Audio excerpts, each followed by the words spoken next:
Welcome, everybody, to the first ever episode of the Rilla Labs. I am Sebastian Jimenez, the founder and CEO of Rilla Voice, a leading speech analytics software for the home improvement industry. And we have just started the Rilla Labs to bring the best industry leaders to you, our customers, our partners, and the general people interested in sales and in the home improvement industry. Rilla's grown dramatically fast, as a lot of you know, and we've decided to take a little bit of our growth and share it with everybody, and try to just bring value to the industry beyond our product. And so for today, our first ever episode, we have one of the legends in the industry himself. He is the CEO of Grosso University, which is one of, if not the top sales coaching organization in home improvement today. Dom has a long history in home improvement and in sales, and we are so excited to bring him here today. Dom the Bomb Caminata. Dom the Bomb. Appreciate it. Welcome to the show, man. Congratulations on the first podcast. Obviously an honor to be the first guest on your show, and I just want to congratulate Rilla on all your success. You guys are truly dominating out there, and we're just honored to be partnered up with you and see you thrive and go to the next level. So I said, Sebastian's coattails are flying by. I'm just going to grab onto one of the threads and just hang on for dear life. Let's do it, man. So, I love Let's go to the moon. We're happy to have you, man. And as you know, I love sales. I love data. So we've done it before. I want to do it again. Let's talk about sales and data. Before we get into it, though, first tell the people a little bit about yourself. How did we get here? Who are you? Why are we here talking? Tell us your story. Well, my story begins with AI. It's actually an AI-driven lifestyle. Look at that. I'm like, God no, damn. It doesn't. It's going to end with AI probably, most likely, though. GPT 1994, son, let's go. So I actually went to a university in Wisconsin called UW Whitewater, a very small business school, about 14,000 students. And I went for a degree in entrepreneurship. And it was a really great way to expose myself to a vast array of, business finance, accounting, a little bit of sales, marketing, pretty much all the elements of what it takes to run a business. And I definitely encourage anybody out there, steer your kids towards an entrepreneurship major if you can, because it opens up the opportunity in so many different avenues, right, for them to be their own boss and obviously make a career. But it was actually after I graduated from college, my mother is the one that suggested I look for a job to be an estimator for a construction company. So a lot of people don't know this, but I have a background in construction. My father owned a demolition company called RJ's Westside Demolition. So ever since I could walk, I had a sledgehammer in my hand. I was breaking things to pieces, which was a lot of fun, by the way. Yeah. And so I had a background in construction. I had the business degree. She's like, see if you can find a really good job being an estimator for a construction company. So went on the Google machine, started researching estimator, home or construction. And I came across this ad on Craigslist, and it said a rare opportunity. And I opened up this ad, and it was this company some of you may have heard of called Mad City Windows, Roofing and Siding. Yes, sir. And they were talking about estimates in the home improvement industry, given presentations, and you don't have to generate your own leads. The leads are given to you on a silver platter, and you can make up to 150, 200 grand a year. Now, for a kid that just came out of college that didn't have a pot to piss in or a window to throw it out of, 150 grand a year, it didn't even seem real. What year is this? This is 2010. Oh, wow. So 2010. So this is like coming right out of the recession. Yep, right out of the recession. Yeah, shortly thereafter. And, coming out of college, I had zero sales experience. Right. No sales background whatsoever. But one thing I learned about myself in college is I always thrived when I gave presentations. So I wasn't good at taking tests necessarily, but anytime it was like a group presentation or going up on stage and presenting in front of a crowd, I always thrived. So I'm like, well, I know the home improvement industry. I can give presentations. The income is insane. I'm just going to see what this is all about. So I called to inquire about the opportunity. I talked to this amazing woman named Leanna. She sold me on the whole company within 2 seconds. She's just such a ray of sunshine. And she got me an interview with Nathan Richmond. Yeah. And Nathan Richmond had just come into Mad City and turned them from a storm restoration company that was $800,000 in debt and about to go bankrupt. And he just introduced the Grosso 10-step sales methodology to the organization. And I was actually his first hire. So I was the first salesman he brought in. To the new system? To the new system, yeah. And I came in for the interview, and obviously I had no sales background. So the only reason he hired me is because I had a phenomenal attitude. He's like, I just loved your attitude. And, obviously you seem like a really hungry and driven and passionate person. But I came into that company with no sales background and simply learned the Grosso 10-step sales process. How did that come about? Tell us about the Grosso 10-step process. Well, it goes back to biblical times because Rick Grosso, initially, his first sale following the Grosso 10-step system was to a Babylonian. Rick Grosso, I give a lot of credit to him, and this is why I founded Grosso University, to pay tribute to him as my mentor and my coach and leader. But yeah, he obviously was a student of Brian Tracy and Zig Ziglar, and a lot of these trainers kind of learn from one another. But throughout his entire career, educating himself and reading, hundreds of books, and of course, Think and Grow Rich and all this stuff, he was able to put together a 10-step sales methodology many decades ago. And a lot of people don't know this, but in the 1980s, he founded a company called R.J. Grosso Enterprises. And it was a replacement window company in the 80s that Rick Grosso founded. And what was hilarious about it, because I don't know if you've heard rumors, some people are saying the one call close is dead. It's just like predicting the end of the world. People have been doing it since the beginning of the world. Rick Grosso came up with the 10-step process, and then God said, "Let there be light." Yeah, exactly. Then he did. Exactly. It was really interesting because even back in the 80s, people were telling Rick Grosso the one call close was dead. And he built this amazing company. It actually was one of the top replacement window companies in the entire country. It's like the second largest in the country. And wildly successful. And then he ended up selling that and moving on to becoming one of the most recognized and famous sales trainers and consultants in the home improvement industry. Right. And Rick Grosso was the guy that I learned from when I first got to Mad City. I was listening to his Yes, I Am a Closer A-track, I think it was. But Yes, I Am a Closer CDs. And then he had a couple demos on video. And then he had a little book that had a lot of the scripts and the closes. And not knowing anything about sales, my first 7 leads in a row, like literally just robotically following the system. And it was so robotic, Sebastian. I was literally like, Johnny Mary, that was step 1. Now let me go to step 2, the needs assessment and survey. That's like a new move. I was like, I gotta get through my steps. I closed my first 7 sales in a row, not having a clue what the hell I was even doing. But what it did in me is, from an early point in my career, it instilled this belief in the system and the opportunity. And then I started quantifying to myself, if I had every week like this, if I could have 7 sales every week, what would that look like financially? And then I saw the hundreds of thousands of dollars in income potential.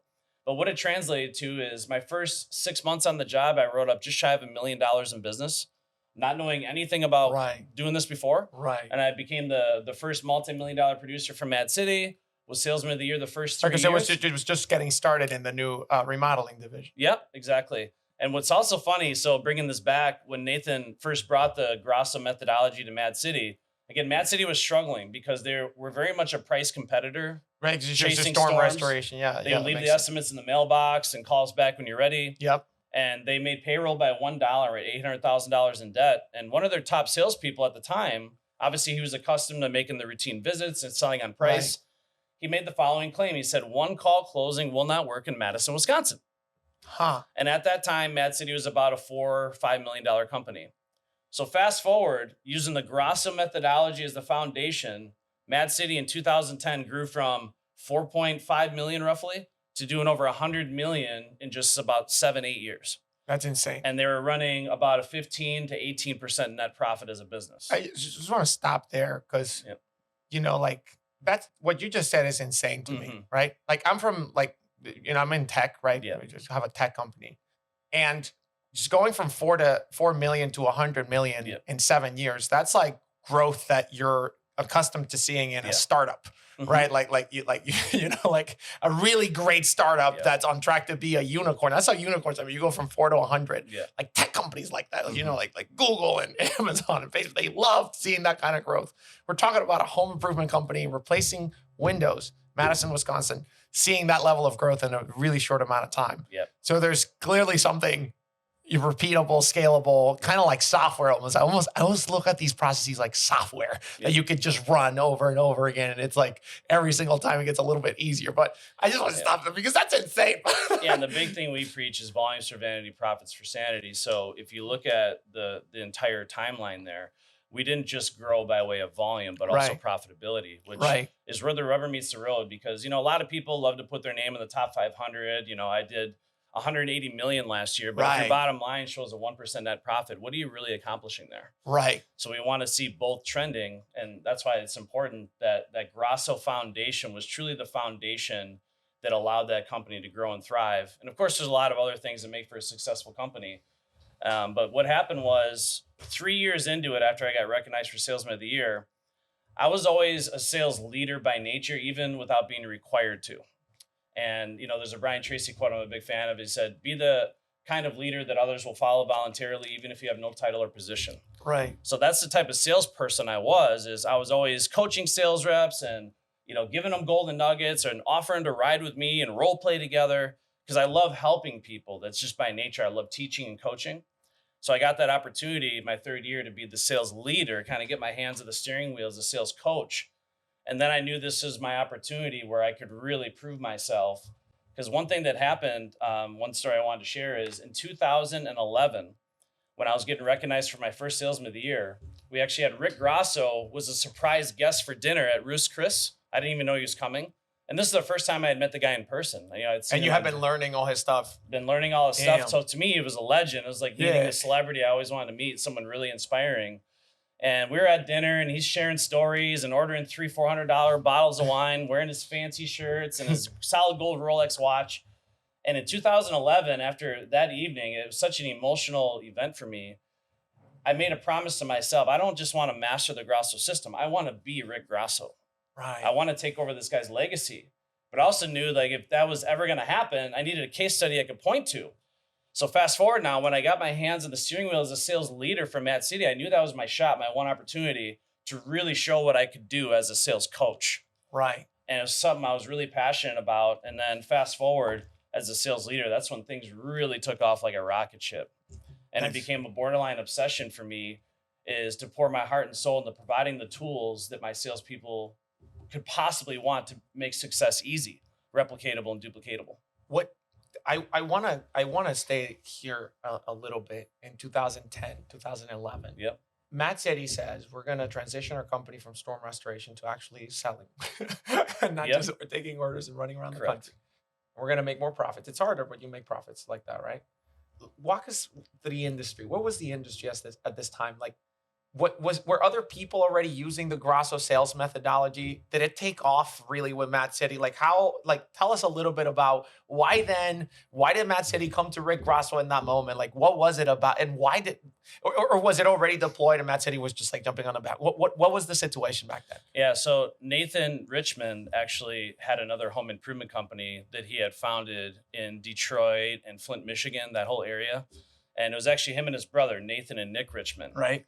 And they did replacement windows, they did sunrooms, they did a lot of premium stuff, and they were doing successful. And then, of course, when the recession came in 2008, 2009, and they'll be the first ones to tell you, it's not necessarily that the economy tanked, is they weren't prepared for the economy tanking. Right. But they're, young entrepreneurs getting in business for the first time, learned a lot of valuable lessons. But Nathan Richmond, he worked for a company, Paramount, for 5 years as their top salesperson. Paramount Home Improvement in Flint, Michigan, and Detroit, Michigan. And he was their top salesperson. So Nathan was the one that learned the system, had a successful business. They were using the Grosso sales system at Paramount. And then credit to Nate, he literally, for one full year, he drove from Michigan to Madison, Wisconsin every single week to be the sales coach and sales leader. But he's the one that brought that Grosso methodology because it literally changed his whole life. And it changed the life of Nick Richmond too. And that's why, we like to pay homage to Rick Grosso in a lot of ways, because it's because of his training and his mentorship that Nathan had the business he did. And, Nick Richmond's running an $80 million basement company right now. And of course, my success as sales trainer and leader is because of that foundation that Rick Grosso built. That's always one of the interesting things for me to look at the times of like recessions when like the economy is really bad. Mm-hmm. That's where you like see like some of the greatest innovations ever, right? Like Airbnb started in the middle of a recession. The iPhone came out in the middle of a recession.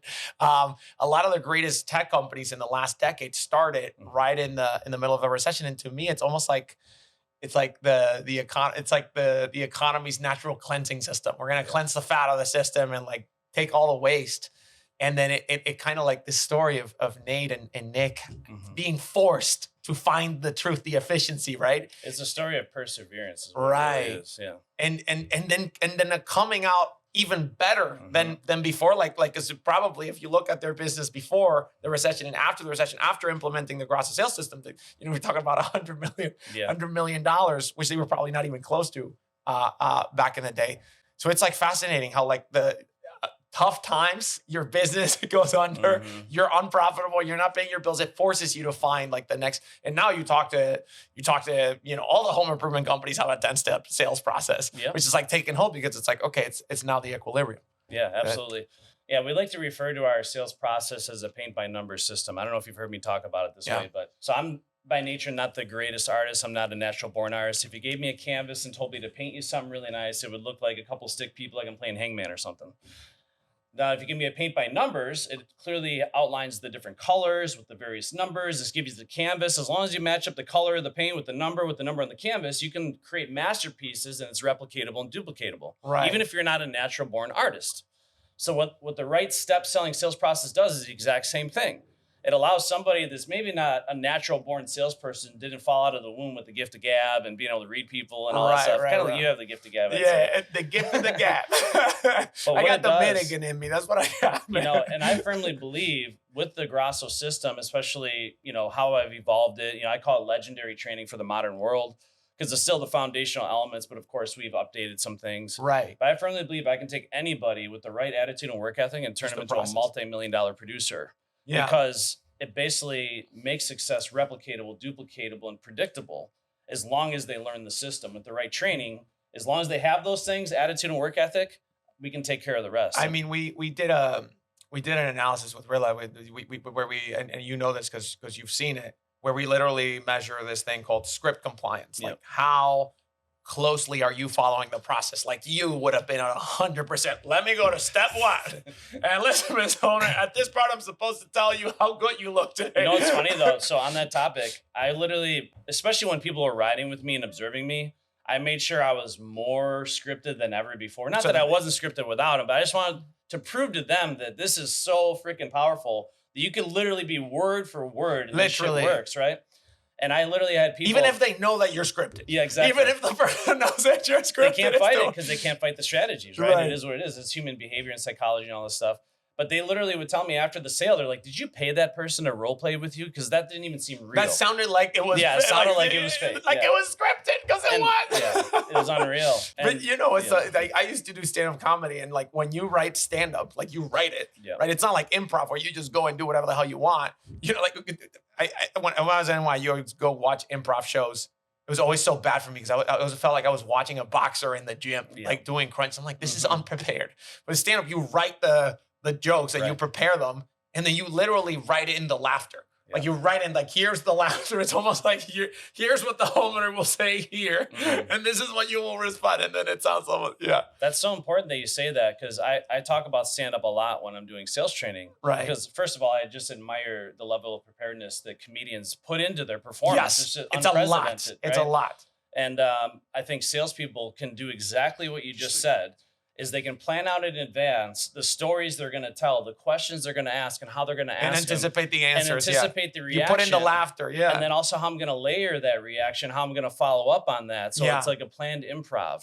Yes. So and I've seen that's what stand-up is, right? Just because when you do stand-up, you prepare it. And then when you see something that slaps, then you build on the energy of the crowd. But then you don't do that the whole time like the improv people do. If you've been to an improv show, right, it's not like sketch comedy, which is planned. It's just like, okay, 80% of it is garbage, and then 20% of it you find the good spot.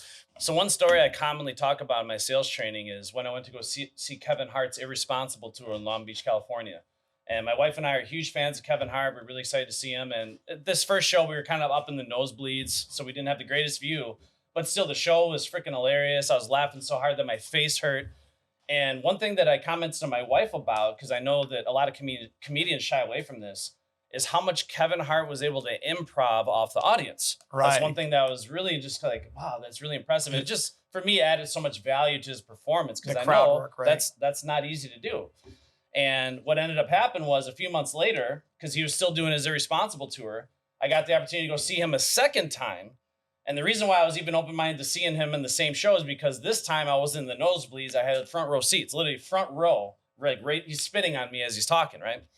And one thing that was, obviously I still laughed, it was funny, but the most funny part about it was everything he did from the first show to the second show was absolutely identical. Yep. 100%. It's a crowd work, everything. Yeah, Yep. the crowd work, the laughter, the improv, his body language, obviously his animated personality, Because everything he did. You're writing in the crowd's responses to what you're going to say. Yeah. Everything's planned. There's a little bit of magic happening, but everything's prepared. This is why I admire stand-up comedy so much, and it's kind of an epiphany for me as a sales trainer, because what that tells me is a salesperson, because essentially that's what they're doing, right? They're putting on a performance. They're on stage. Yep.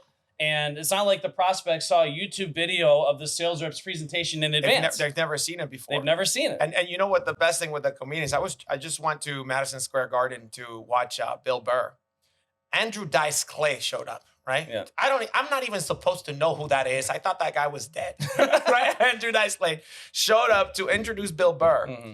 He started doing the same little jokes that he did back in the 80s. Oh my God. And people were clapping and laughing and repeating the joke back. What you'll see is like comedians will be like, do that one. Oh, yeah, let's do the one. You know, I have like these little nursery rhymes. I have no idea what the hell he was saying. And all the Gen Xers and boomers were just like, oh my God. And I'm just like, the same joke that they've seen before. You know what I mean? So it's like, to your point, like you go in, the homeowner probably knows that you're scripted because you're literally saying step one. Yeah, step one, yeah. And it doesn't matter. It doesn't matter. Because for the kind of the chimp brain, it sounds good. Yeah. You're having a great time. Exactly. Yeah. We're obviously illogical animals as human beings. But so the whole thing is when I train salespeople now, I want them to think about next level preparation.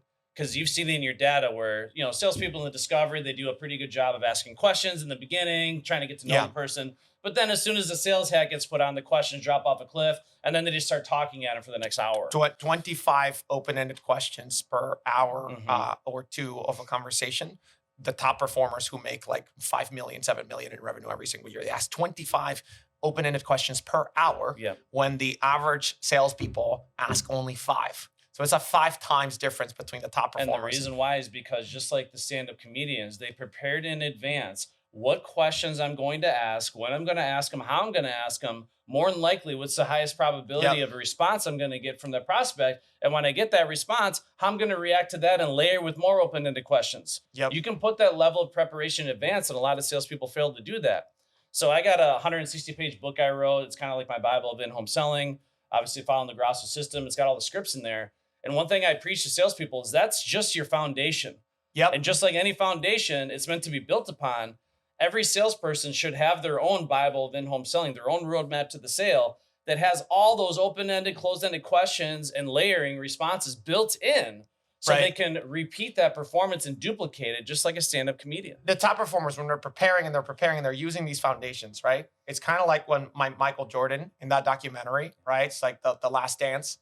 He goes in, and when he was at practice, he would practice what? The basics, the foundations, just the dribbles, the layups, the free throws, right? Practice the basics so when game time comes in, all the basics, all the foundations, everything you've prepped for, you're not even thinking about it. It's automatic. You already know it. You don't even have to think about it. And then you can focus your mind on doing the magic, on doing the tricks, on doing the improv when the magic happens with the crowd. Same thing with stand-up. You prepare everything. And if something happens, a little bit of magic, right? Because it happens, right? A little bit of improv, boom, a little bit of improv for 1% of the time, then go back to the thing. Right? Exactly. Just like Michael Jordan with the tricks and everything. It's the magic. But you can't get to the magic. People think it's like, oh, I'm going to do it my way. No, you're not there. You're not where Michael was. You're not where Kevin Hart is. You haven't done the foundations, the prep work to actually be able to get to the magic where you actually own the process. You've internalized it so much that you can actually start thinking ahead. That's important. So a lot of people, when they think about learning a script, one of the first things that comes to mind is I'm going to sound robotic. And there's some truth to that. The first time you learn any script, you're going to sound like a robot. Completely. Now, what percentage of movies are scripted? Completely. Only all of them. Okay. Now, if you ever see them when they first get around the round table and they're reading through the script, they all sound robotic. Right? Just because they're reading through the script. They're trying to learn it and internalize it. And then where the real magic happens is after the fact, when they know the script so well that it becomes their voice, and they work Yeah. on the other 93% of communication, which is not the words you're saying, but how you're delivering the message. Yeah. And it's important that the salespeople get to that unconscious competent level, because it's impossible to think about what I'm supposed to say and when I'm supposed to say it, and also pay attention to the customer's nonverbal communication. You can't do both. Right. You can't think about what am I supposed to say and then study their facial expressions, body language. It's impossible. Yep. So obviously we're very limited consciously is what we can do. So that's why that script and that foundation is so important. But what I used to do with my sales team as a mastermind group is we'd go through every step of the sales process as a team. Because I would never claim to be as smart as a room full of 50 sales warriors that are in the trenches every day combined, And we would mastermind, what questions can we ask on this slide? What's the most probable response we're going to get? And how can we layer that with more open-ended questions? Right. So a salesperson is not like you have to sit there by yourself and figure this out. You can work together as a team, and it snowballs and expedites that performance. And now because you can ask somebody else's question. You can tell somebody else's story to hold their attention. And before you know it, just a little bit of time, effort as a mastermind group, you can put together something so powerful and compelling that everybody's taking off like a rocket ship as a team now. I mean, that thing of like following the sales script and the sales process, you always hear these objections. I don't want to sound scripted. Nah, that doesn't sound like me. I'm like, who the hell are you? I always like talking about it. Have you ever heard a politician that's off script? Just as an example.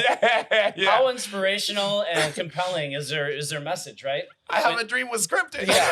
But you can take that same politician, though, and give them a well-rehearsed script written by somebody else, of course. And they'll go out there, and the message is pretty damn compelling. In some cases, damn near inspirational, right? You're like, oh, my God. And that's why they script movies, because if they didn't, they'd be boring. They would suck. They'd be terrible. And that's where salespeople just have to be willing to put in that little bit of extra effort to master the foundational elements. Then certainly you have to make it your own. So I think about sales kind of like golf. If you go take golf lessons, the golf coach will teach you the basic fundamentals of how to swing a golf club. Here's how you grip the club. Here's how you position the ball in your stance, your backswing, follow through.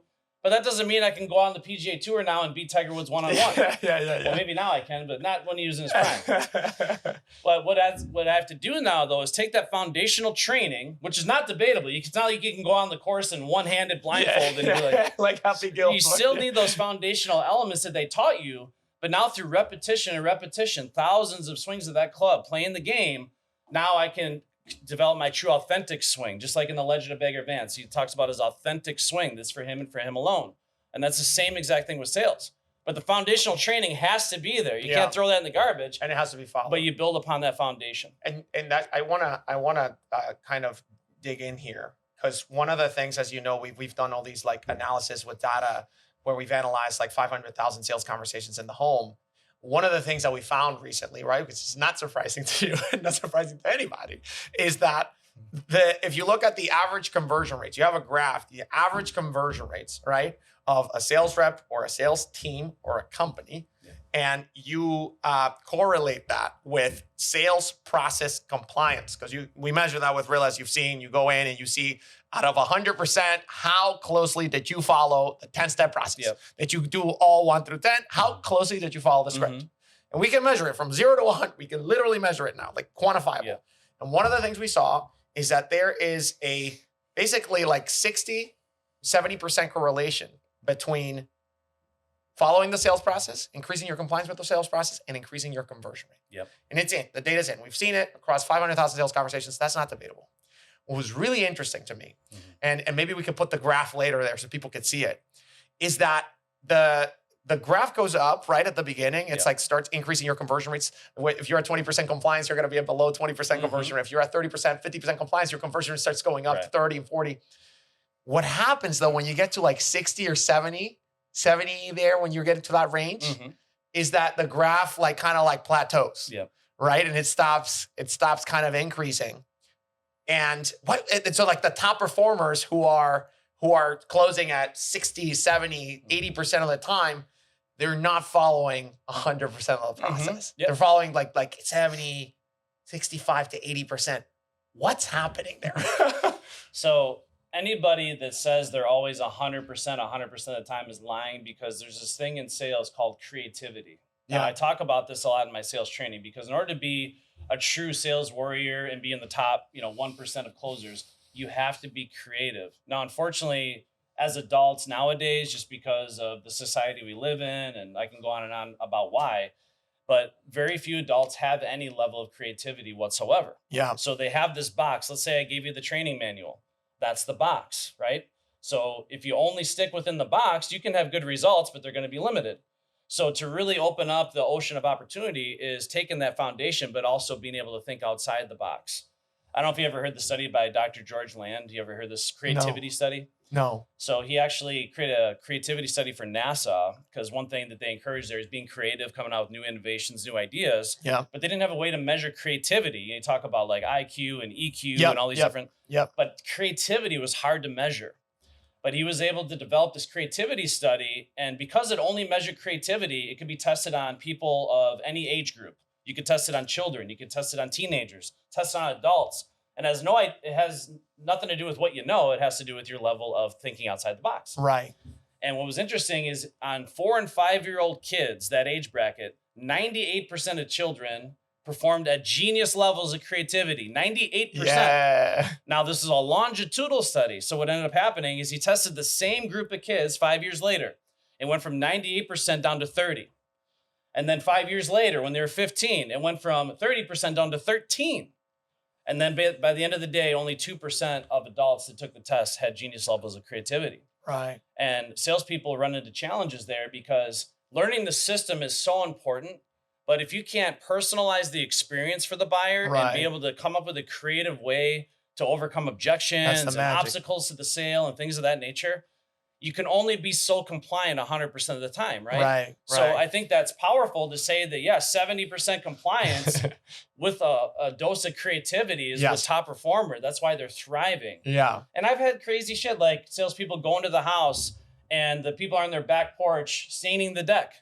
Where in the sales process does it say how to handle that? Yeah. So one salesperson would call that an NQ and be like, well, I don't know what to do here. They're staining their deck.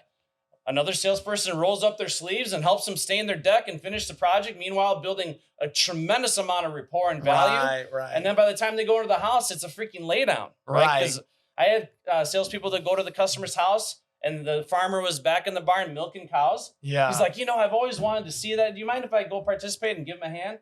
He goes back and helps the guy milk cows for 30 minutes and they come back in. They already love the guy. Right. And they already built tremendous rapport. But there's this element of creativity, I think, that's not talked about enough in sales. Yeah. And that's what that data tells me is, yes, you have the system and I'm going to hold sales reps accountable for mastering that system. Right. But then from there, once you're in the sales encounter, you have to understand when you have to be able to think outside the box and come up with creative solutions. What's funny is that people usually hear sales reps or sales leaders, they kind of use the creativity to say like, but I can't be scripted because our sales process is more with the flow, man. Yep. We're in Colorado, man. We're in the mountains. We're with the flow, man. And yes, there is creativity. Yes.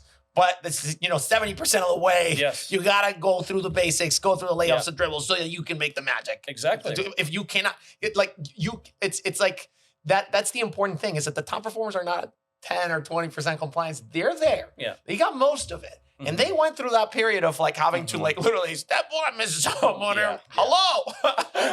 And along with and then they got there. Within reason, there's certain situations too where just like a paint by number system, sometimes I'll paint one color in a different order than the other color. Right. Obviously I have the steps. Now, I'm not condoning that a sales rep ever skips over a step because they're all there for a reason. Right. But sometimes the sales reps have to shuffle the deck a little bit and modify how they're delivering the steps based on the situation. Like sometimes just because of the situation, I would come right out with the company story and the product presentation and then come back to the inspection and the discovery just because of the situation I was in, and it had really good results. But the moral of the story is salespeople have to stop making excuses for why they didn't close the sale. Be creative, think outside the box, and be solution-oriented. Because you can either make excuses or you can make money, but you can't make both. Yes, sir. Yeah, wow. I'm going to put that in my bed frame. I'm going to clip that, put it in my bed frame. Try to cash in excuses to your bank and see if they'll accept it for a deposit. Yes, sir. No, solution-oriented, but that's the important thing. That's where you see top performers are better at thinking thinking on their feet outside the box, being creative, and being solution-oriented. The one called close is dead. You've heard that Rick Grosso heard that back in the with the cave people when he likes to Yeah, the cave people. one call close is dead. Rick Grosso, get out of my cave. Why is the one call close still important today in 2023? Well, again, one of the quotes I said earlier is volumes for vanity, profits for sanity. Right. So one of the first things, you only got one opportunity to make a first impression. Right. So anytime you meet somebody for a second time, a lot of that magic, fairy dust, and emotion goes away. And one thing that I challenge salespeople to do is go to a customer's house, deliver a masterful presentation, give them a price, go through it, and then leave. And then come back the next day, knock on their door, and see if they even remember your name. Right. 95% of the people won't even know who you are. So now you don't even remember the best joke of Kevin Hart's tour. No, I don't. I do not. You remember you had a great time. I had a great time. But what ends up happening is when you make multiple trips out to a prospect's house, it leaves the door wide open for them to get quotes from your competition. Right. And it becomes more of a price-driven endeavor. Now you're competing on price. Now, obviously, I'm not here to win a bidding war with Chuck in a truck who doesn't give a flying darn. You know what I'm saying? So salespeople, it's important that they have a sales process that is designed to front load the process, kill the competition like squashing a flea with a sledgehammer, fulfill the customer's desire to shop around, kill all the common objections like taking away the keys of the getaway car that could possibly come up, and funnel it down to affordability as the only thing stopping the prospects from moving forward. And that's what we see from one call close sales organizations. Obviously, they typically have higher conversions. Right. They typically have better KPIs and metrics. They grow faster, more efficiently, but they're also more profitable. Right. Because it's the first one in, last one in mentality. Right. So I'm the first one in. I'm going to strike when the iron's hot. I'm going to deliver a masterful presentation, front load the process, get it to the green, and kill all the common objections so they have no keys to the getaway car left, and the close simply becomes the natural conclusion. Now, it's easier said than done. This is why I'm happy to see your data references timeline in the house. Yep. Because you can't do that in 45 minutes. Yep. So it takes time. It's like, the more time you spend in the house, the higher your conversion rates are. The most reps they give up 30 to 45 minutes in is the average sales rep. They're like going in and out, especially when it's hard now when homeowners like they go into fight or flight because the homeowner is not going to get approved from financing. Get the hell out of here. Yeah. But we see that the top performers are spending an hour and a half, 2 hours in, right? Yeah. 2.5 hours, 3 hours sometimes. Yeah, exactly. So I was a 3-hour guy. I don't care if I was selling a welcome mat for their front door or selling a new roof. It was at least a 3-hour endeavor for me. Right. I only know one way to do this, and it's the right way. I did want to step back, though, because you asked me how I got into this, and I didn't quite finish the story. We kind of got off.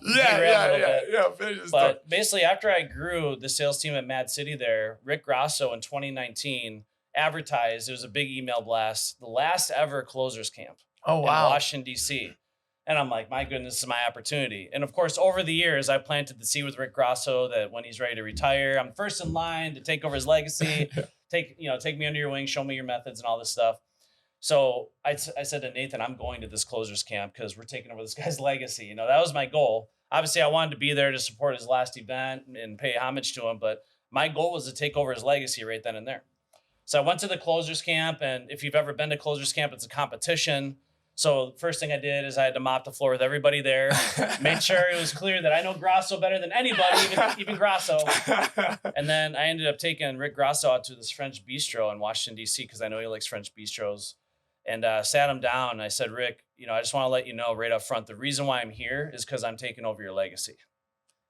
The best close in the world is assumptive close, right? Yeah. Obviously, masterful presentation, but assumptive close. You notice I didn't ask his permission? Yeah.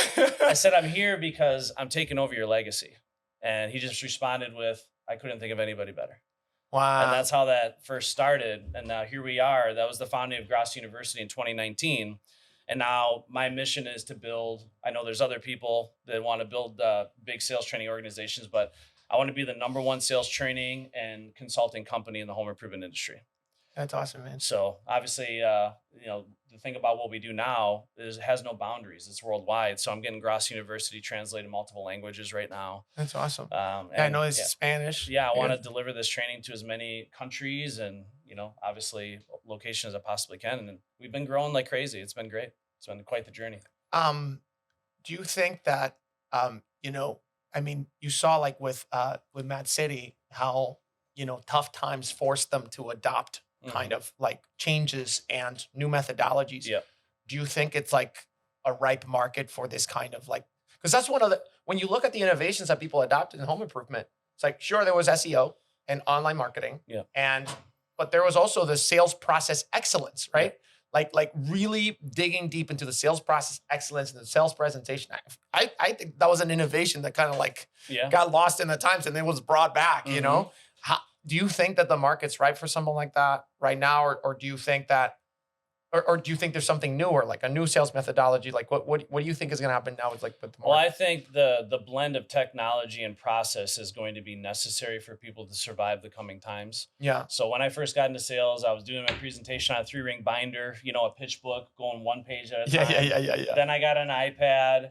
And then we had the ability using AI to do research in advance where we could pull 150 some data points off of the prospect's house to determine what their likes are, what their hobbies are, what their personalities are, how much money they have, what their credit scores are. I mean, the information and level of preparation sales reps can be armed with technology now is astounding. It's mind-blowing. And then social media. So a lot of top closers that I consult with, they look their prospects up on social media. They figure out what their hobbies are, how they tick, what they like to do for fun, recreation. Because obviously one of the things we talk about in our sales training is, of course, following the system, but you got to be a chameleon. Right. You got to be able to adapt. That's one of the quotes. If you want to make $1 million, you got to be a chameleon. Yes, sir. And it doesn't even rhyme. Rick Grosso. Cool. Yes, sir. I want to ask you, we're talking about a lot about the 10-step process. And we've done analysis on it. We know that, the more you follow 10-step process, it works. There's one thing that we saw, which is one of the steps. It's like the designing the dream or selling the dream. And we see that this was one of the, along with financing, this was one of the top topics that showed up when we did an analysis of a few tens of thousands of conversations in markets that are really suffering with the recession right now. Because an interesting question for us was, how are the top closers dealing with the market downturn, right? Because we have, it's so cool to see this data. It's like going back to 08. It's like, what were they doing back then to like overcome these objections when the budgets are cut and the homeowner doesn't have that, it pains them more to make this expense, right? And then maybe like, the interest rates are high, right? So like, and one of the things we saw, right, that the top performers are spending more time on than anybody else to keep their close rates really high, like these top performers, which is insane. Their close rates are the same as they were last year, or even a little bit higher. Which is kind of insane because, like, you know what I mean? Like we're in a downturn, especially in markets like California. And one of the topics that they spend a lot of time on, comparatively, is this topic of selling the dream or designing the dream. What is that, and why is this happening? So again, I know your dad talks a lot about financing and selling the dream, and I think they kind of fit together hand in hand because the way that people make decisions is on emotion. And when you follow the masterful presentation the right way, you want that prospect to have a strong emotional attachment or desire for whatever it is you're selling. Right. Now, if you're only selling the cheapest, most basic, plain Jane, generic version of what it is that you sell, nobody's going to get excited about that. Right. So one thing that we commonly train salespeople to do is to sell the dream. And that's what's great about offering financing is now you're not beholden to selling what that prospect can afford with their own resources. Right. As long as it's affordable, we can kind of let our hair down, let loose a little bit, and let's design what they truly want and desire and sell that dream.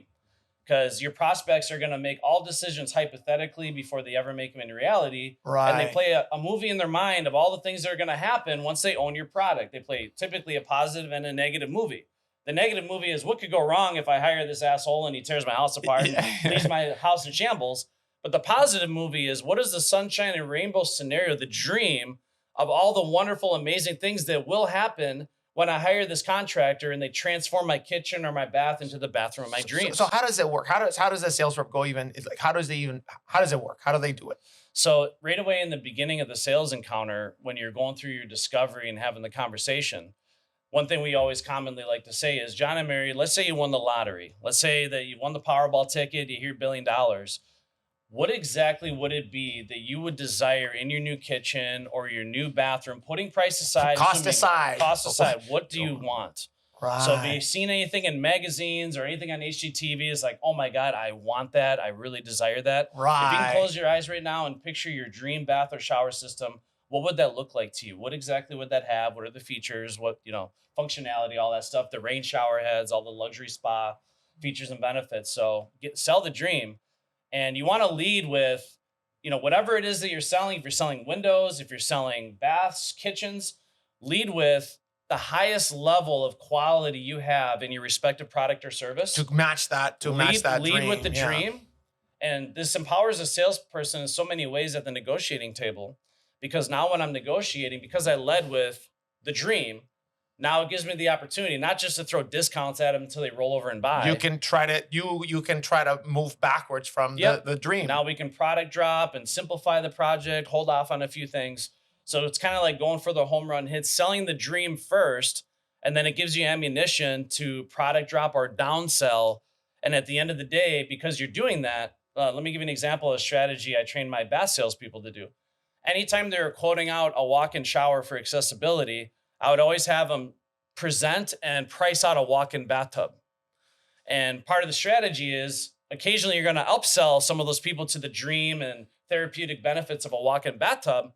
But when the prospect sees a $25,000, $30,000 walk-in bathtub, it makes that $15,000 shower look like nothing. Right. It gives them a lot more ammunition for product dropping and negotiating, and it price conditions the homeowner in a positive way.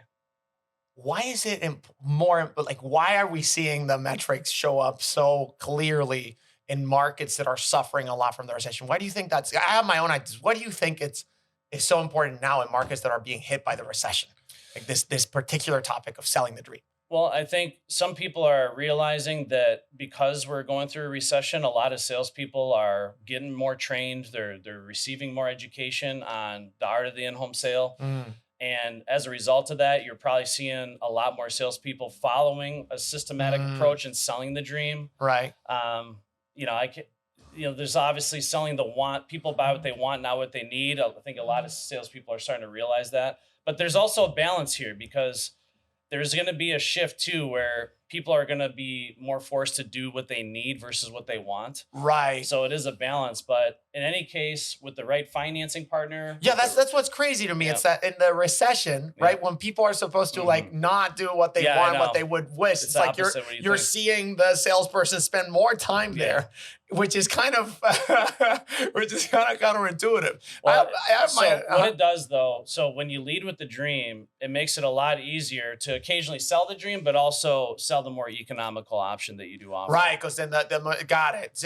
So you're less likely to come up empty-handed. So let's say I lead with the most expensive dream product or service that I offer, and I end up walking out selling that 10% of the time.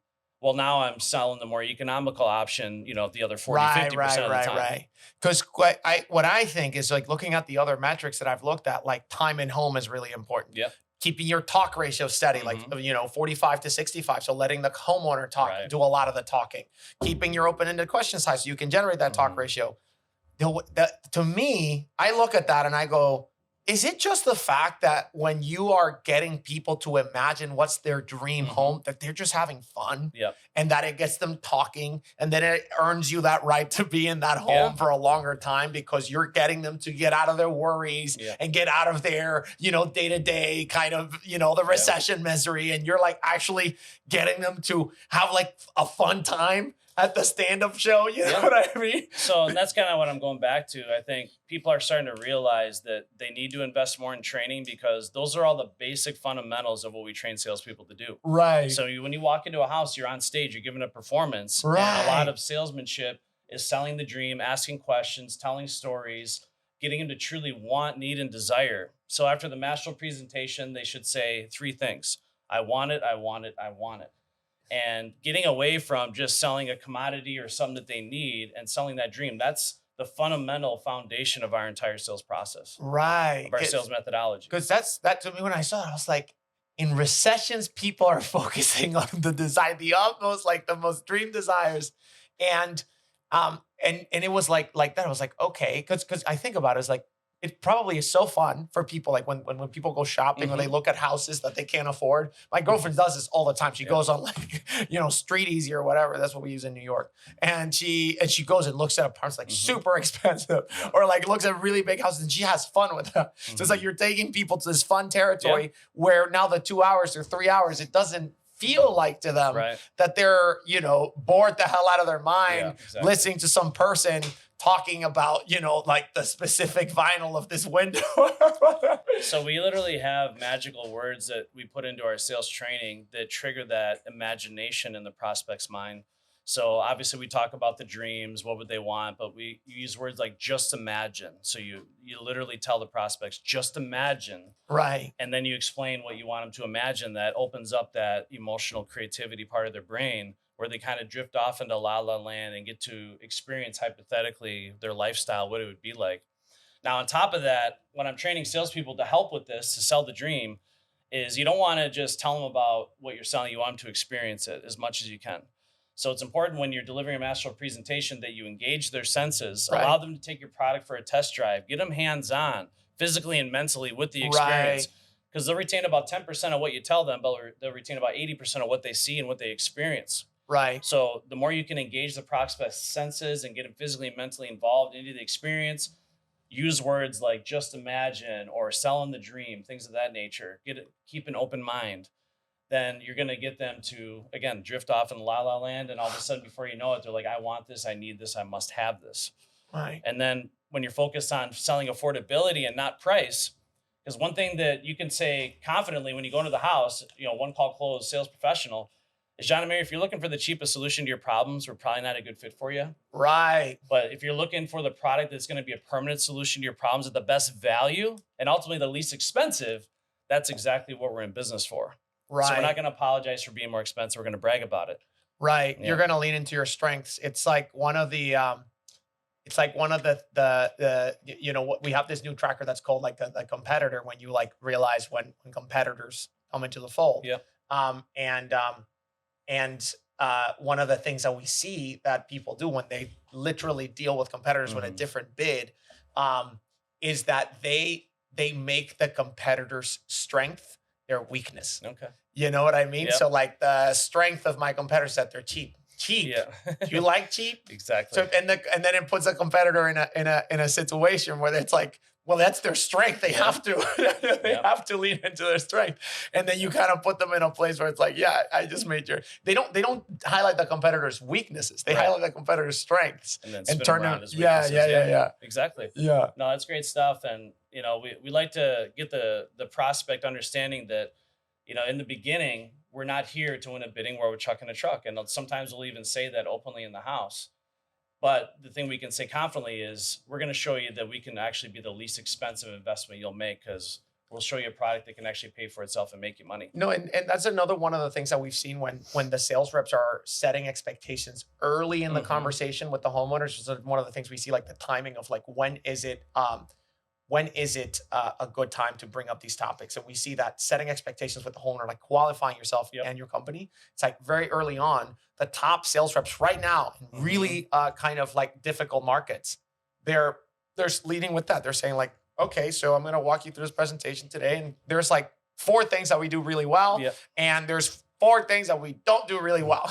And if you really care about the it being cheap and it being kind of like an easy thing that you could just do right now, that's not us. If you care about these other things, about it being like the most, reliable, the most reputable, all those things, then we're a good fit. If we so that's. So here's one of my favorite questions I ask in every house. I say, Sebastian, let me ask you a question. How much money would you spend on a new window, siding, or roofing project that does not solve your problems? How much would that be worth?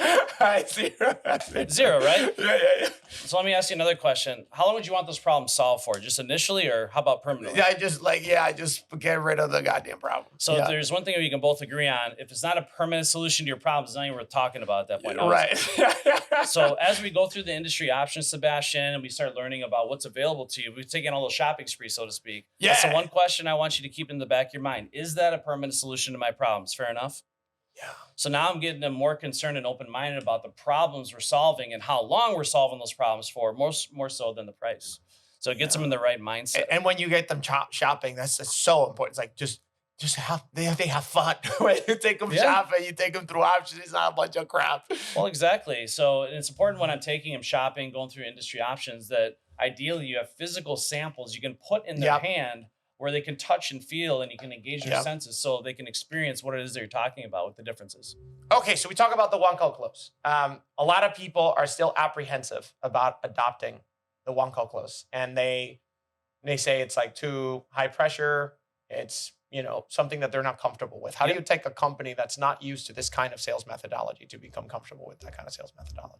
Yeah, and that's unfortunately the bad negative stigma. It's just like, how do you define a salesperson? What are some words that come to mind? Scammy, sleazy salesperson. When the opposite is true, to be a good salesperson, it actually requires you're a good person. So it's actually the opposite that's true. And that's the same thing with one call closing, is we got to get people to understand that it's not the one call closing that's the problem. It's the technique that's the issue, and how they're trained to execute the one call close.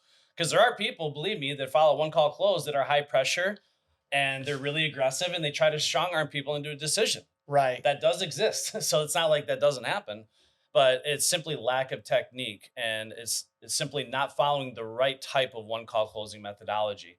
And I apologize that if you were trained on one call closing that's high pressure, that's not at all what we're trying to do.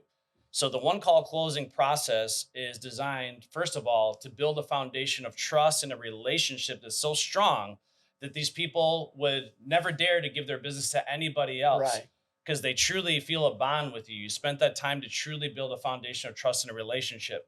It's also designed to kill all the common objections that can come up in a close at the negotiating table before they come up. Because the best way to overcome any objection is to bring it up first and kill it proactively, not reactively. Then what we do is we funnel it down to one thing and one thing only, because they love the product, they love the company, all the objections are off the table. We funnel it down to affordability is the only thing standing in the way. And when you follow the system the right way, the close becomes the natural conclusion.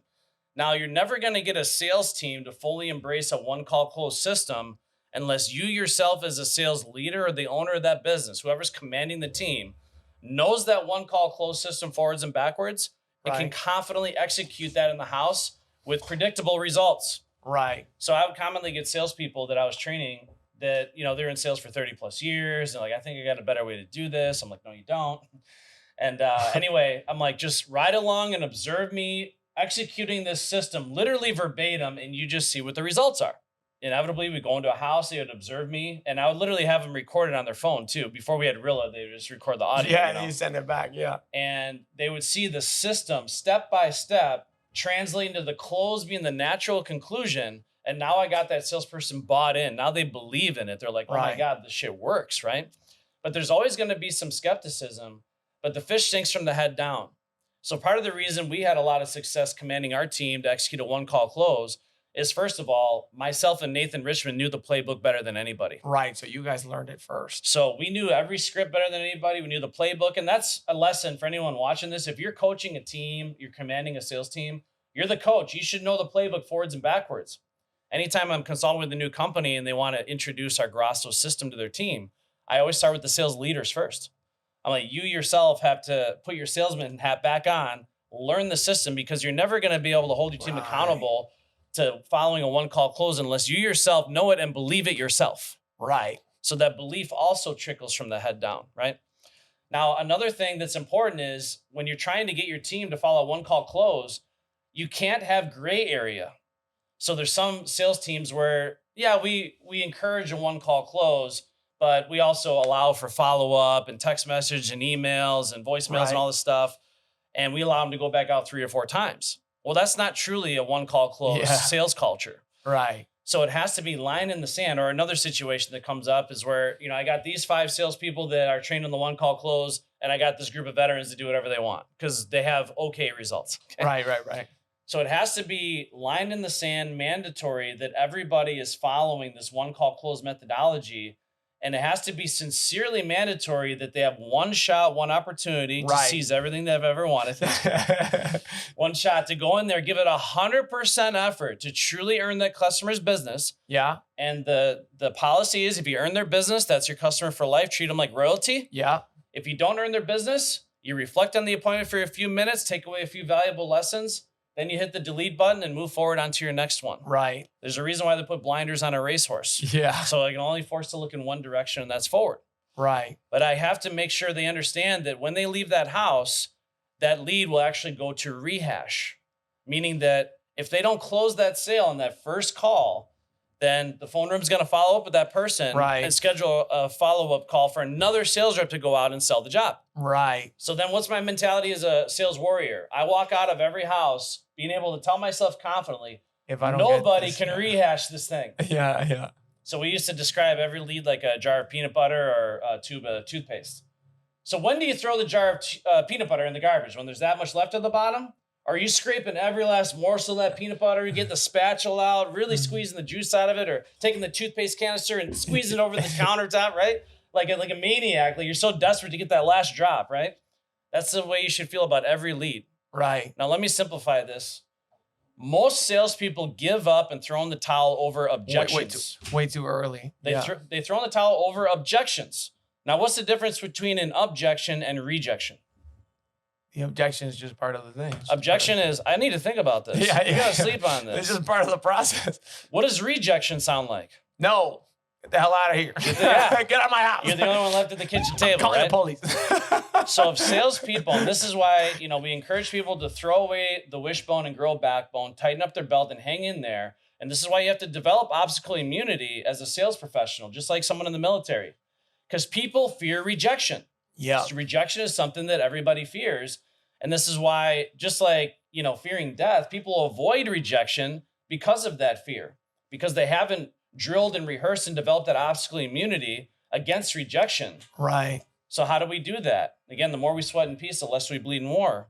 You got to be drilling and role-playing, rehearsing with your peers, throwing all these objections. Right. And in a relaxed, assertive, confident way, overcoming that objection with a very intelligent response and obviously following the closing sequence. It's like when the top performers, they get the objection, their talk speed stays steady, and the average reps and go up. there's actually a lot of psychology to that. And that's why, the first thing we train salespeople to do when they're hit with an objection in the close is to listen and remain silent for 5 to 10 seconds. Yeah. Because that forces them to pace, but also does a lot of things in the prospect's mind, going from logic to emotion, and gives them time to reflect. Takes them out of fight or flight Yeah. when they have an objection and you respond immediately, interrupt them, then you're going into fight or flight, and they stay in fight or flight, and then there's no way. So when a prospect objects, they're bracing for and preparing for the fact they're going to get an argument, and that's usually translated to sales rep jumping down their throat and trying to handle the objection just like that. Right. This is why I've accused a lot of salespeople of going to the house like Rambo and being a machine gun closer. It's just like close after close after close.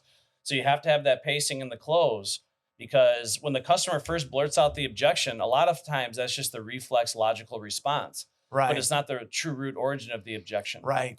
And when you listen and remain silent, we actually define that as pattern painting, because what you're doing is the exact opposite of what they're anticipating. Right. So they're bracing for the fact that you're going to jump down their throat and get an argument.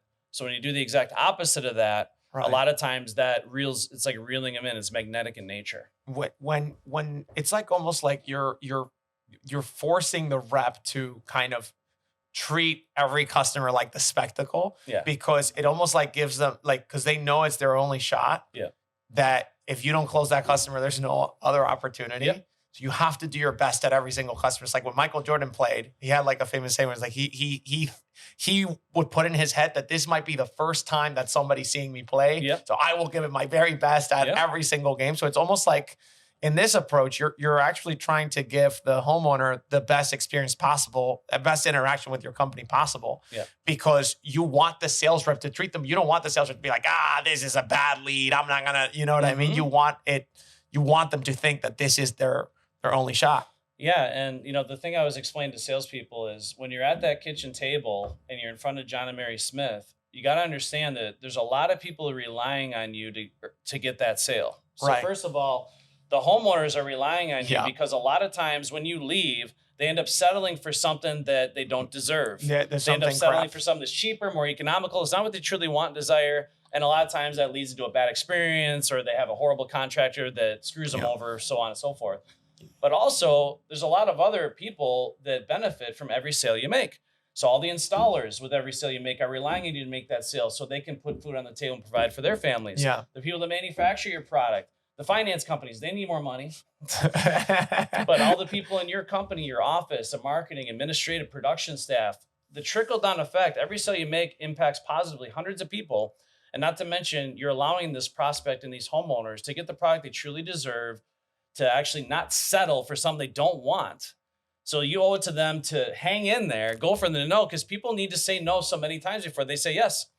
So I know we've talked about this, but I've been doing some research on this. They say that about 92% of people that buy or make decisions, prospects or customers, say no at least 4 or 5 times before they say yes, at least. Right. But the average salesperson gives up after 1 or 2 no's. Yep. So if the sales rep can hang in there for just 2 or 3 more no's, they tap into the entire ocean, the 92% of where most people buy.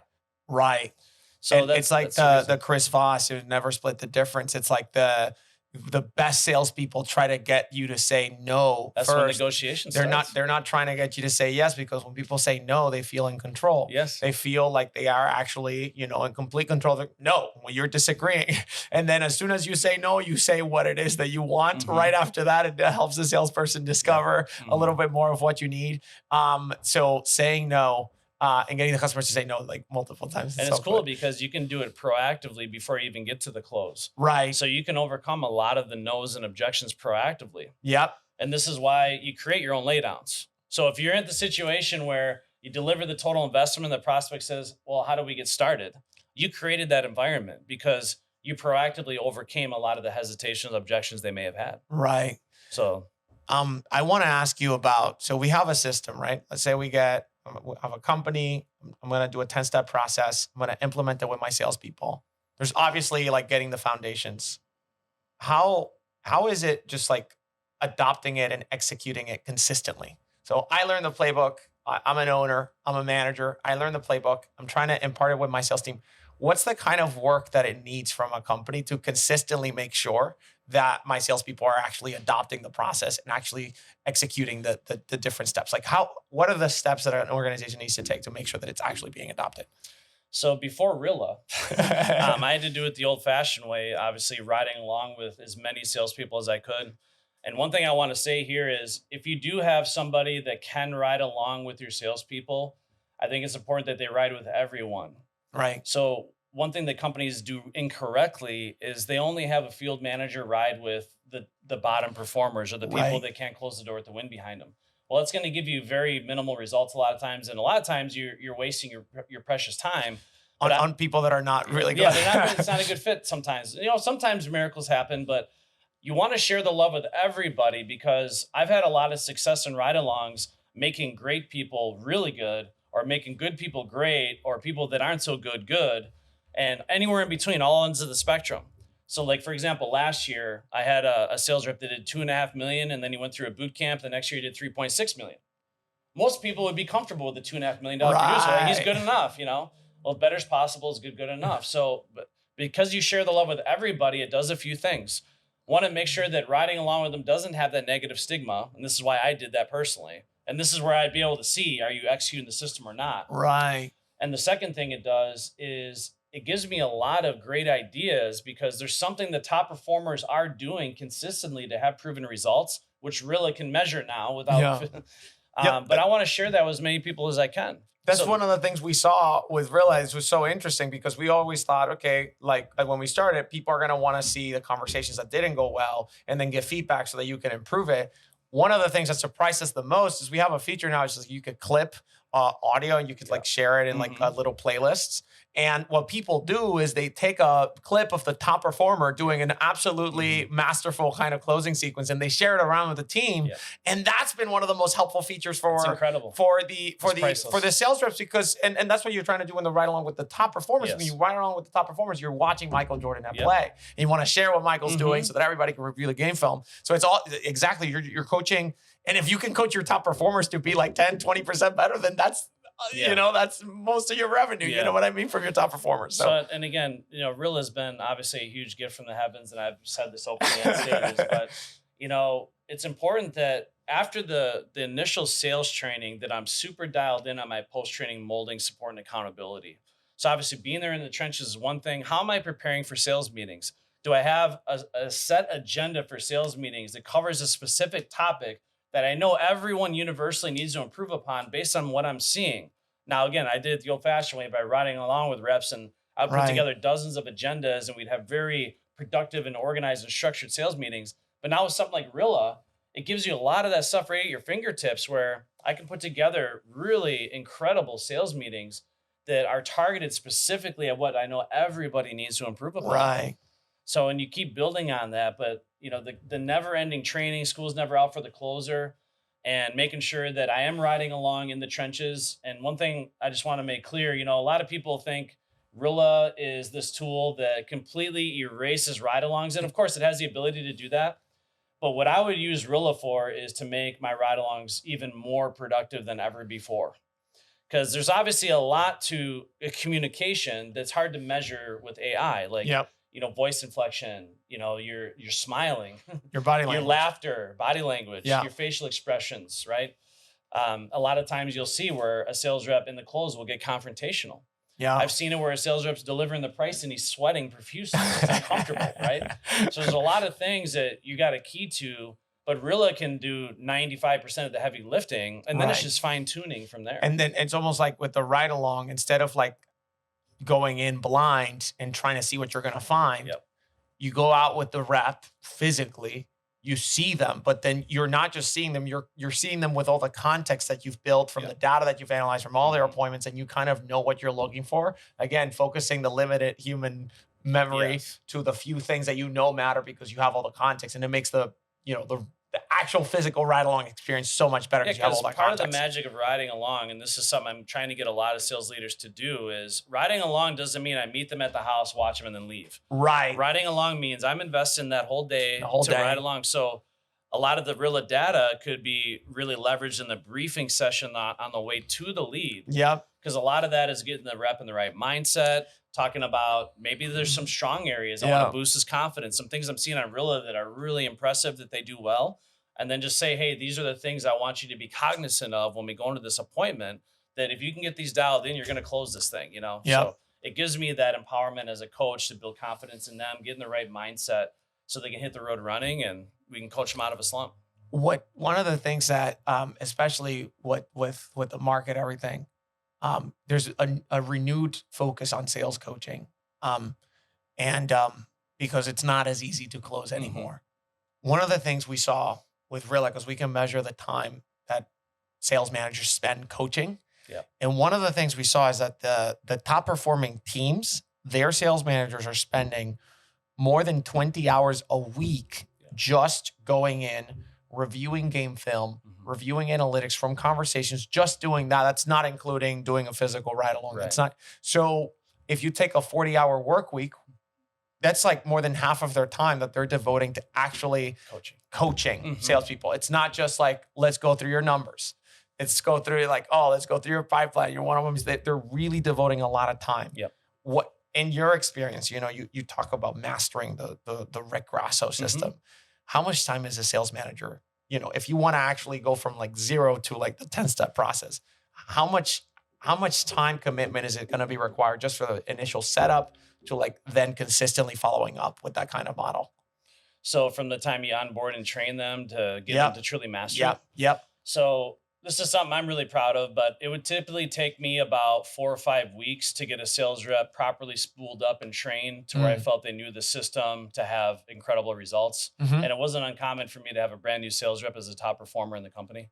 Right. Because they come out fired with enthusiasm. And they get they do step 1, 2, 3, 4, 5. So one thing I think a lot of companies fail to do though is they make their training too weak. So day 1 of training, I lay out the expectations that this is going to be the hardest thing they've probably ever done in their life.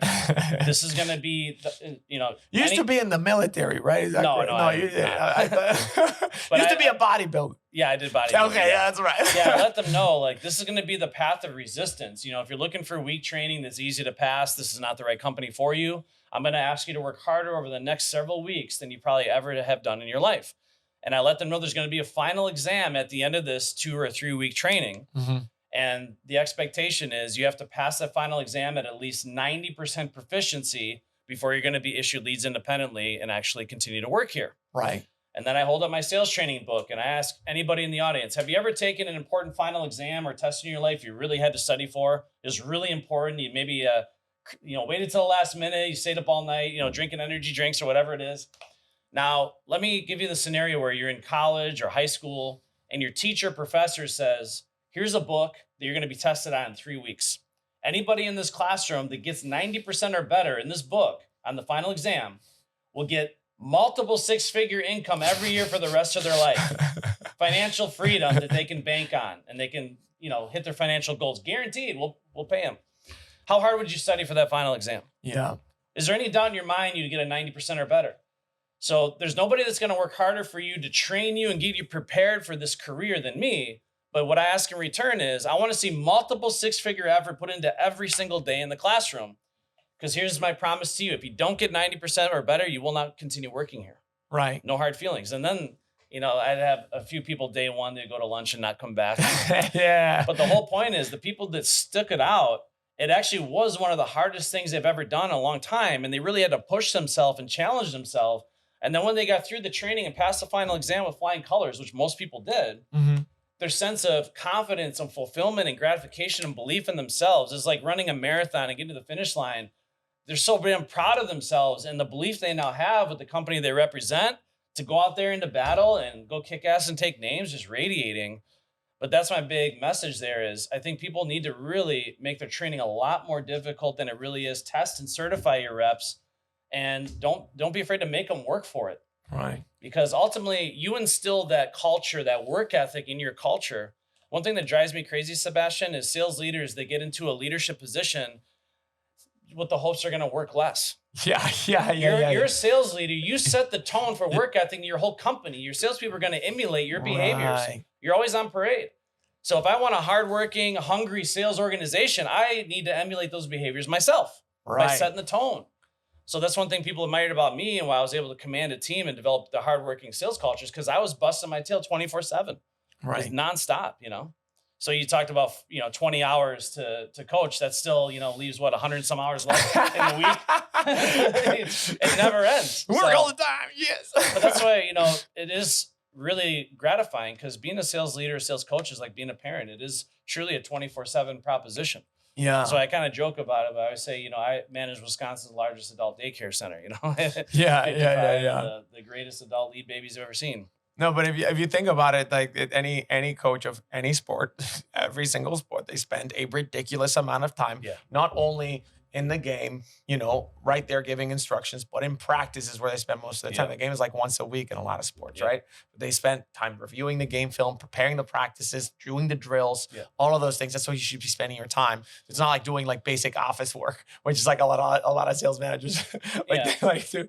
I always define my leadership style as selfishly selfless. So obviously, personally, I have ambitions and goals, things I want to achieve in my life. Clearly I want to be successful, but I knew that the fast track to being successful was having a complete selfless mentality and doing anything and everything I could to support my team, give them the tools to succeed, the training, the coaching, be there in the trenches with them, taking the bullets with them, whatever you want to say. And they really saw that passion for me, like them wanting them to succeed. And that trickled down, like now they don't want to let me down. Right. When they go out there, they don't want to let me down because I gave them this gift. I'm giving them all the support. The least I can do is execute. Right.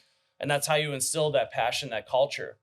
So the best description of a sales culture that I've come up with is a competitive, open book sales culture of leaders, where everyone is a leader in their own respect. Everyone's an open book, but it's competitive. Right. So obviously you want to create a culture where people are competing for recognition, competing to win, because obviously happiness is victory. But at the same time, you want to create a culture where people are not afraid to share ideas with one another. Right. And this is what Rilla obviously accelerates a million times over, is Rilla really solidifies that open book culture right away. Because now people are able to share ideas and information, not just talk about it, but actually experience what are the top reps doing in the house. Yeah. One of the things that I always push back on is whenever customers want to turn off the feature that allows reps to listen to each other, I'm like, no, that's the whole point of the goddamn thing. That is powerful. They need to be able to do that. So I've had a lot of reps ask me, what's the number one piece of advice you can give me to be a top performer? I said, you need to make it your personal mission to be a mentor and a coach and a leader to everybody else. Be that salesperson that everyone looks to for advice or looks up to as Right. their leader, without being required to.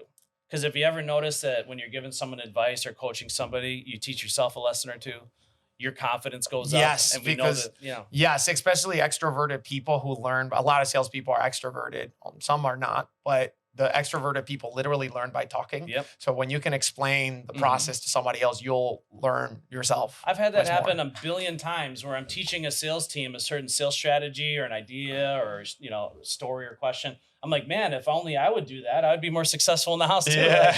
I'm like, man, Dominic, you need to You're like, practice "Oh, what damn." you preach here. But that's why it's important. I think if you can have that culture of sales leaders, instead of a new rep coming into the sales room and everyone gives them the stink eye because now that new rep's going to take all their precious leads. Yeah. Take that new person under your wing, be a mentor to them, help them, because you know how hard it is getting started in this new career. And you wouldn't believe what that does for your confidence, your ego, your self-esteem. And ultimately, when you need somebody to give you a pep talk, that person may be there for you when you need it, because we all have our good days and bad days. I mean, it's like this mentality of like the welcoming but with the competition instead of like kind of like giving them the bad eye. I mean, you look at the top sports teams, right? Yeah. Everybody's fighting for a seat in that team, Right. right? Like it's really hard to play in the Golden State Warriors. It's really goddamn hard. But what you see in those teams is also you have the culture of camaraderie because those people want to play with the best. I always call it camaraderie. But those people want to be with the best. Yeah. And they know that if their peers are better than they were before yesterday, it's going to push them to be better than what they were yesterday. So it's like almost people thought that sales was like always like an individual sport. Yeah. But when you look at when you're playing on there, you're mostly on your own, right? Yeah. But in practice, in training, and being able to like review the game film, you're actually playing as a team, right? And so if your team can actually raise the bar, then you will raise the bar. The business will grow. The customers will be more likely to buy from you the next time because you've built a reputation and brand. So it's like that mentality of abundance of like, hey, we are competing, we're really competitive, but at the same time, we want the team to grow so that I can grow personally myself. Yeah. So all human beings have a strong desire to be recognized and to have purpose, right? They want to be part of something that has value and has purpose and meaning. And this can be a very lonely job if we allow it to be. There's a lot of sales teams I see where the reps are always by themselves out on the road. People are doing their sales meetings virtually, which one thing I want to say on this recording is you got to figure out a way to bring your team together, like where they can interact in person. Right. I understand if there's some barrier where you have to do some of your meetings virtually, but whenever possible, you have to bring your team together because that's where the real magic happens. Because in case you haven't noticed, a lot of negativity going on in the world right now.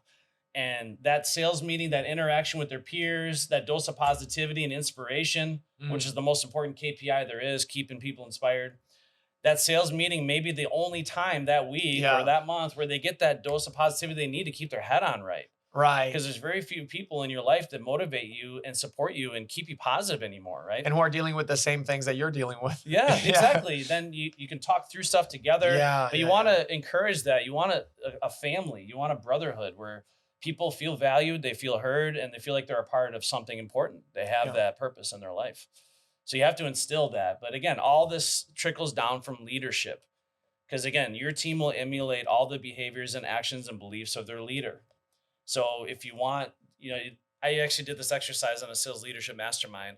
I had everyone list the top traits that they look for out of a salesperson. And they said like hungry and passionate and hardworking, athletic, and all these great things.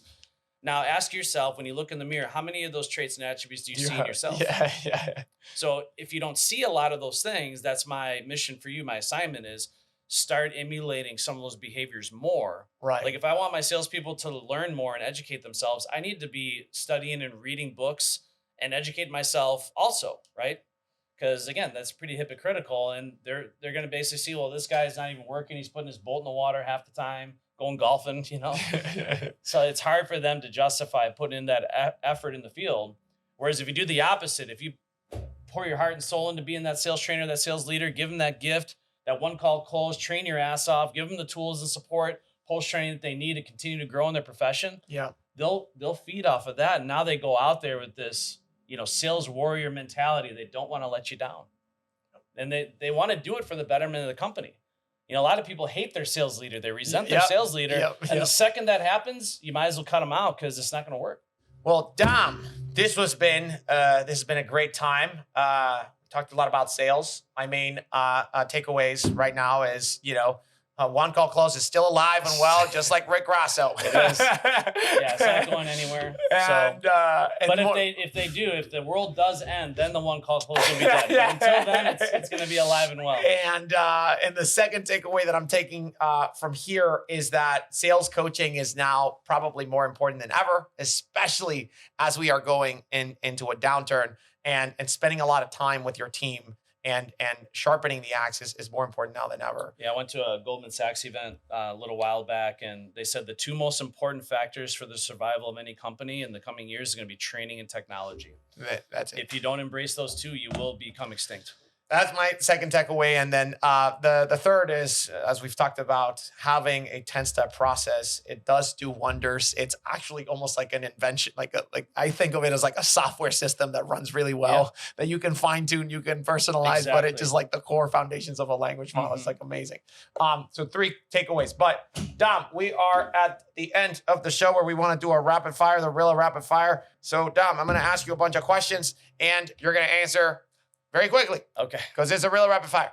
Okay, let's go. Let's do it. So, Dom, what is the last book you read? It was The Psychology of Sales by Brian Tracy. Dom, if you were not in sales, what would you be doing? I'd be teaching either at a school or university. I love teaching. Amazing. What is your guilty pleasure snack? I'd say anything with a lot of protein. So I'm a carnivore. So like a big juicy steak. I'm not opposed to pulling that out of the refrigerator as leftovers and gnawing on it as a, closet eating. Only person I've ever heard say steak as a snack. Amazing. I love meat. What is one thing you want to do before you die? One thing I want to do is create a legacy where I'm known as the greatest sales trainer in the history of the home improvement industry. That's a good, goddamn. Okay. What is a skill you want to master? Playing the piano. Playing the piano. So I've been dabbling into it for a few years, and I want to get better. So I want to master playing the piano.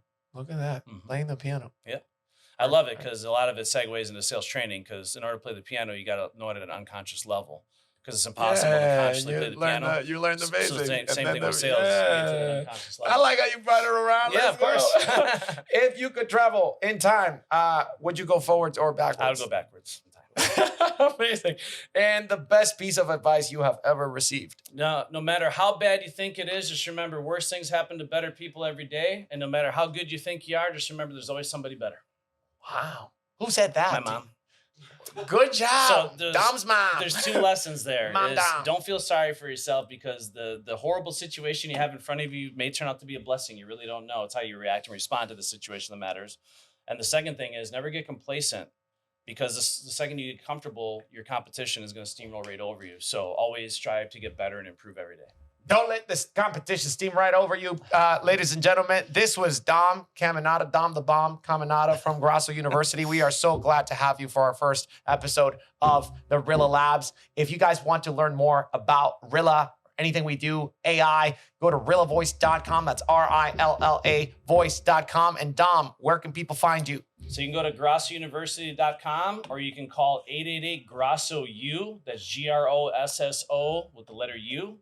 And you can reach out to my COO, Matthew Burke. He'd be happy to take you through any of our programs. We can literally become the entire sales training arm of your business and test and certify your reps. If you want someone to do the heavy lifting for you, Grosso and Rilla combined is a pretty dangerous combination. Yes, sir. Companies over the country doing it right now. So amazing. A lot of great stuff. It was an honor to be on your show. Dom. Again, congrats on the new podcast. So I know you're going to do big things as always, and look forward to being a part of your success in 2024. Thank you so much for coming, man. Yeah. This was awesome. Thank you.